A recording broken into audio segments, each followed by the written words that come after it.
Trời ơi, bụng nó no căng luôn kìa. Vào túi nào. Dính rồi ôi trời ơi. Trời ơi anh em ơi, ghê thật.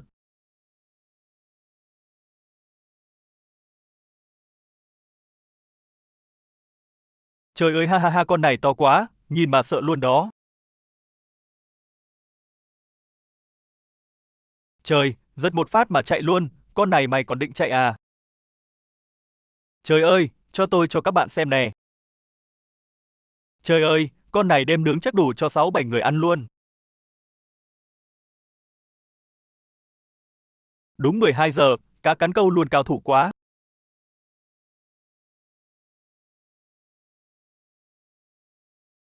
Ủa, còn định chạy nữa à? Dô phi cụ vào túi nào.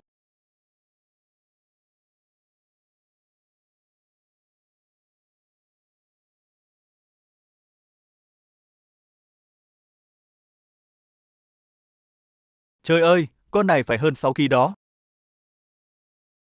Dô phi ơi ha ha ha nặng quá, nhấc không nổi luôn.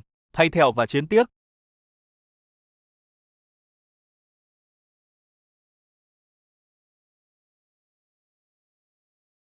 Ôi dính rồi.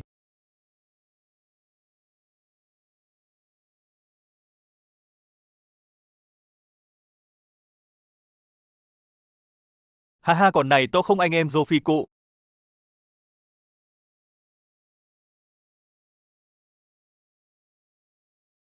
Wow con này.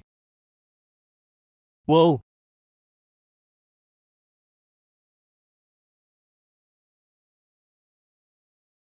Để tôi chọc cho mày lên luôn, mau lên nào. Con này phải mấy ký anh em.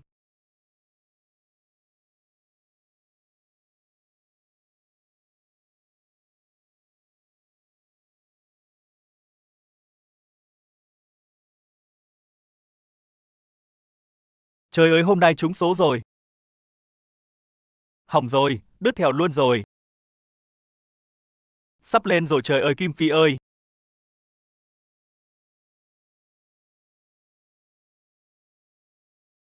Lên luôn con này nhỏ.